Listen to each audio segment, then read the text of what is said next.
Oke, assalamualaikum warahmatullahi wabarakatuh. Kali ini kita akan membahas tentang prototype teori atau teori prototype. Langsung saja ya, kita membahas tentang memahami teori prototype dalam linguistik. Teori prototype adalah teori psikologi kognitif yang dikembangkan sebagai alternatif terhadap pandangan klasik tentang konsep ya, atau tentang sebuah konsep, di mana kategori makna dilihat berdasarkan aturan yang logis. Dengan mengeksplorasikan teori ini, kita akan memperoleh banyak sekali wawasan tentang bagaimana orang mudah mengatur dan menggunakan informasi linguistik ya. Nah, itu adalah pengertian daripada teori prototype. Kemudian kita berlanjut ke asal mula teori prototype. Jadi di sini kita perlu sekali mengetahui kapan asal mulanya teori prototype dalam semantik itu. Asal mula teori prototype dapat ditelusuri kembali ke penelitian dalam psikologi kognitif, khususnya di bidang semantik ini ya. Semantik study tentang makna dalam bahasa, berupaya memahami bagaimana agar orang itu mudah memahami kata-kata dan sebuah kalimat begitu. Untuk kita ketahui bahwa orang yang pertama kali memunculkan atau bisa dikatakan yang pertama kali memamerkan teori ini adalah seseorang peneliti bernama Eleanor Ross pada tahun 1971. Nah, di sanalah pertama kalinya dimunculkan teori prototype tersebut oleh seorang peneliti yang bernama Eleanor Ross ya. Kemudian kita berlanjut ke uraian konsepnya teori prototype tersebut. Penelitian Eleanor Ross menghasilkan perkembangan teori prototype yang menyatakan bahwa kategori-kategori dalam pikiran kita terstruktur di sekitar prototype.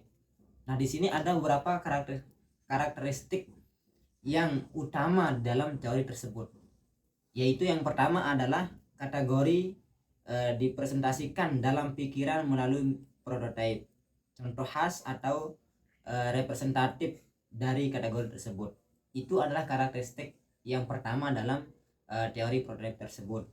Kemudian karakteristik yang kedua adalah keanggotaan kategori ditentukan oleh tingkat kemiripan item dengan prototype itu. Kemudian karakteristik yang ketiga adalah tidak ada batasan yang jelas untuk kategori. Beberapa item mungkin memiliki keanggotaan yang kabur atau bisa dikatakan tidak pasti. Itu karakteristik yang ketiga dalam prototype tersebut. Kemudian karakteristik yang keempat atau yang terakhir dalam teori tersebut adalah item dalam satu kategori dapat memiliki derajat kekhasan yang berbeda-beda. Nah, sehingga terbentuklah definisinya. Prototype dapat dianggap sebagai contoh terbaik dan paling umum dari suatu kategori, dan item lainnya bisa dikatakan dianggap sebagai bagian dari kategori berdasarkan kemiripannya dan dengan prototype tersebut. Nah, itu adalah terbentuknya definisi daripada prototype tersebut, teori prototype tersebut. Kemudian kita berlanjut ke pentingnya kita mempelajari teori prototype dalam penelitian linguistik ya. Teori prototype telah memberikan dampak yang sangat signifikan pada penelitian linguistik dan telah mengungkapkan wawasan berharga tentang cara kita untuk mudah memahami dan memproses sebuah bahasa. Beberapa kontribusi yang utama yang ada di dalam teori ini terhadap bidang linguistik. Di antaranya kontribusi yang pertama adalah perubahan perspektif mengenai kategori semantik. Teori prototype telah mengalihkan fokus kita dari pemahaman kategori berbasis aturan ke pendekatan terhadap bertahap ya. Pendekatan bertahap dan tidak jelas, di mana keanggotaan kategori bersifat fleksibel, dan berdasarkan proses kognitif. Itu adalah kontribusi yang pertama. Kemudian yang kontribusi yang kedua adalah eksplorasi representasi mental.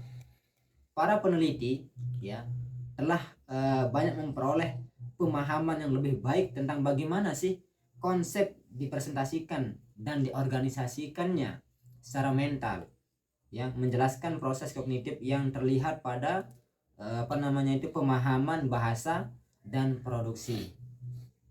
Kemudian kontribusi yang ketiga adalah pengaruh pada pengajaran bahasa itu sendiri. Teori prototipe telah menginformasikan pendekatan dan materi pengajaran baru, membantu para pelajar untuk mudah memahami dan menggunakan informasi linguistik secara lebih efektif dan efisien. Seperti contohnya adalah teori prototipe telah digunakan dalam dalam studi makna kata, pemrosesan kalimat, dan pemahaman teks. Dengan meneliti contoh-contoh khas dan atipikal dalam kategori semantik ini, para ahli bahasa dan guru bahasa dapat lebih mudah memahami bagaimana sih representasi mental kita tentang kategori mempengaruhi produksi dan pemahaman bahasa itu sendiri. Mungkin hanya ini yang dapat saya sampaikan dalam kesempatan kali ini. Kurang dan lebihnya mohon maaf. Assalamualaikum warahmatullahi wabarakatuh.